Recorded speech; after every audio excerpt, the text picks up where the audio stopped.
l'indépendance, nous on a tout perdu. On a les faux sceptiques en Gambé. On a les faux sceptiques à Équité. On a les fausses communes. On a les fausses communes à Mondiban. On a les fausses communes à Edea. Tu ne peux pas, avec ces blessures-là, moi, ce régime a torpillé, tu ne peux pas, lorsqu'on a une occasion d'expliquer.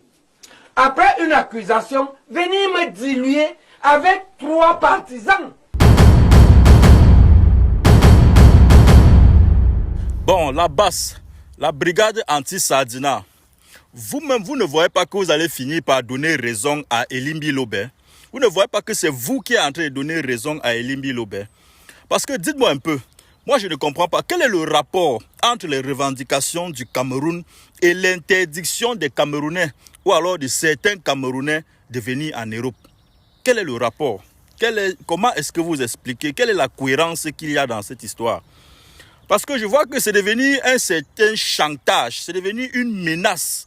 Si bien que ça a conditionné même le choix de certaines personnes, ça a conditionné même les opinions de certaines, les positions même des autres. Parce qu'on a peur parfois des représailles, on a peur parfois du boycott. Quelle est la logique qu'il y a dans cette histoire? Parce que quand vous arrivez dans un pays et que c'est vous qui décidez de qui peut arriver dans ce pays, qui peut venir et qui peut ne pas venir, je ne comprends pas la noblesse de votre combat. Parce que vous pouvez parfois mener des combats nobles, mais vous pouvez la désacraliser aussi avec les actes que vous êtes en train de mener. Parce que s'il faut bien voir, c'est vous qui donnez raison aux gens comme Elimbi Lobé de sortir traiter nos héros nationaux comme Ernest Ouandjé de bandits. De traiter Parce que qui traite Ernest Ouandjé de bandit est en train de traiter Oumniobé, Félix Roland Moumié. Et même par conséquent, ça c'est banaliser même le combat noble qu'ont mené nos héros nationaux qui luttaient pour la libération de notre pays et l'indépendance vraie, puisque c'est de ça qu'il s'agit. Donc vous, la basse, il est important que vous évitiez de donner raison aux gens ou alors de permettre aux gens d'insulter la mémoire de nos héros nationaux, d'insulter les combats que nos héros nationaux ont menés, de vous insulter vous-même.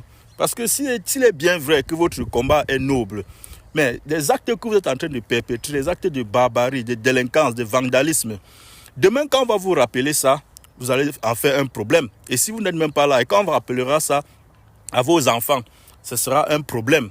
Parce qu'il faut qu'on se rappelle, il faut qu'on se souvienne bien, qu'on sache que nos enfants, aujourd'hui, cette génération est plus violente que nous-mêmes. Parce que dites-moi un peu, si c'est une méthode ou une stratégie, quel est donc le problème que vous avez résolu de façon directe au Cameroun avec cette méthode-là? Si ce n'est que de diviser les Camerounais, vous-même, vous ne vous rendez pas compte que les Camerounais sont dedans plus divisés qu'avant même. Aujourd'hui, il y a certains ennemis qui ne peuvent même plus se regarder dans les yeux, il n'y a plus de confiance.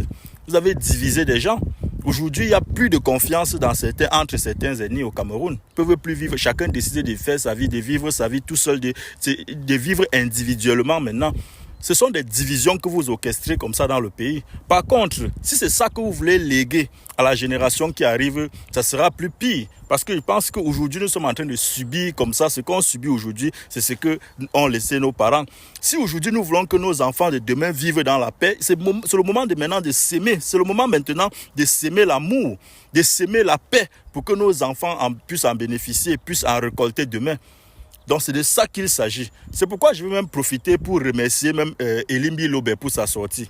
Parce que je crois bien que ça a permis même aux Camerounais ou alors à certains Camerounais de retourner aux sources de l'histoire afin de comprendre l'histoire de leur pays. Comme je chante souvent tous les jours, il faut vous éduquer, il faut vous édifier. Il faut comprendre, il faut apprendre l'histoire de votre pays. J'ai toujours dit ça. Et je vois qu'il y a certains plateaux même qui ont invité les politologues, les historiens, pour permettre d'édifier et d'éclairer la lanterne des Camerounais, pour apprendre même l'histoire des Camerounais aux Camerounais. C'est aussi le bien qu'il y a c'est la partie bénéfique qu'il y a dans cette histoire-là. Donc, mais vous, la basse, je crois que c'est le moment d'arrêter ça. On doit vraiment penser à l'avenir du pays. Et pourtant, le Cameroun a des vrais défis à relever. C'est pourquoi je dis souvent que les Camerounais ne sont pas à la hauteur des enjeux de leur pays. Mais quand je le dis, certains se disent que c'est une blague. Pourtant, c'est vrai.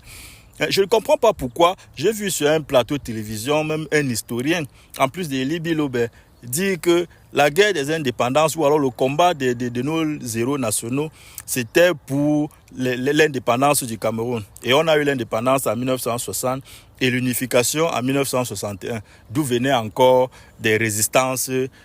Ça fait rire. Après 1961, d'où venaient encore les résistants. Mais j'ai envie de vous demander que, donc vous voulez dire que le Cameroun est indépendant. Vous êtes assis au Cameroun, quand vous dites que le Cameroun est indépendant, selon vous.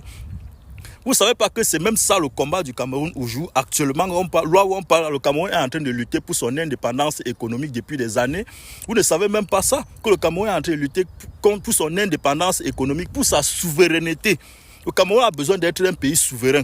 Mais vous êtes avec les problèmes internes. Vous ne voyez pas, vous ne pouvez pas regarder, vous ne voyez pas ce que l'AES est en train de faire. Vous pensez que l'AES n'a pas de problème interne. Mais le problème, c'est la souveraineté d'abord du pays. Il faut d'abord avoir le contrôle de son pays, de ses économies. Et c'est ça le vrai combat. Vous êtes orienté à quel niveau? Vous êtes en train de... Vous pensez, vous réfléchissez même comment? Moi, je ne comprends pas. Parce que quand on va vous parler comme ça, vous allez dire qu'on parle mal. Mais est-ce que vous ne comprenez pas où est-ce qu'il y a le vrai problème du Cameroun? On devait être aujourd'hui en train de réfléchir qui est capable de porter ce combat, de continuer ce combat de la libération du Cameroun, de la souveraineté du Cameroun, de l'indépendance économique du Cameroun. Même après Paul Biya, qui est capable de le faire, qui a le charisme de le faire. C'est dans ça qu'on devrait être aujourd'hui. On devait être en train de réfléchir dans ce sens-là. Mais le Camerounais n'est pas là. Vous n'êtes pas là. Vous êtes toujours là dans la division. L'unité n'est pas votre affaire. Regardez ce qui est en train de se passer au Congo aujourd'hui avec le Rwanda. Personne n'en parle. Il y a cet activiste ici, l'influenceur Bagbo Kone, qui a été enlevé. Et pourtant, il parle des problèmes de l'Afrique. Mais jusqu'à présent, personne n'a dit un mot. Personne n'en parle. Personne du tout n'en parle. Sans savoir que c'est l'unité qui fait la force. Regardez les États-Unis, ils sont des premières puissances d'après ce qu'on dit aujourd'hui. Pourquoi? C'est 54 États qui se sont mis ensemble, alors ils ont moins de 10 millions de kilomètres carrés. C'est 9 millions de kilomètres carrés. Regardez la Russie, qui sont des puissants dans le monde aujourd'hui. C'est tous les pays de l'Union soviétique qui se sont mis ensemble. C'est l'union qui fait la force. Regardez le bloc asiatique.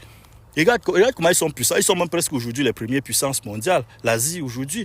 Hein? Même l'Union européenne, là où vous êtes assis en train de faire la force là, l'Union européenne, c'est des pays qui se sont mis ensemble pour développer leur pays, comme vous voyez c'est aujourd'hui là, comme c'est bien fait là, c'est parce qu'ils se sont mis ensemble. Les Africains attendent quoi? On a besoin des leaders forts en Afrique aussi, qui peuvent imposer et libérer leur pays de toutes ces choses là. Mais pour le moment, vous-même quand vous regardez, vous voyez que qui a le charisme, qui a le profil nécessaire pour continuer ce combat là. À part Eto'o, tout le reste là, c'est les plaisanteries, c'est le game. En bon entendeur, salut. Bonsoir. Regardez la leçon qui nous vient de la diaspora ivoirienne. Regardez ces images. Regardez très bien. Ça, c'est le procès de Souleymane Bagbo Kone. En ce moment, qui se tient en ce moment à Paris. Regardez comment les Ivoiriens se sont mobilisés. Regardez comment le PPAC s'est mobilisé. On vous dit, quand vous voyez là, il y a les grands-pères, il y a les pères, les responsables, les hommes d'affaires, les mamans, surtout les mamans. Ils ont laissé, beaucoup ont abandonné leur boulot ce matin. Beaucoup ne vont pas pointer dans leur travail ce matin pour venir soutenir le jeune frère Souleymane Bagbo Kone. Ça, c'est la leçon que les Ivoiriens donnent aux Camerounais.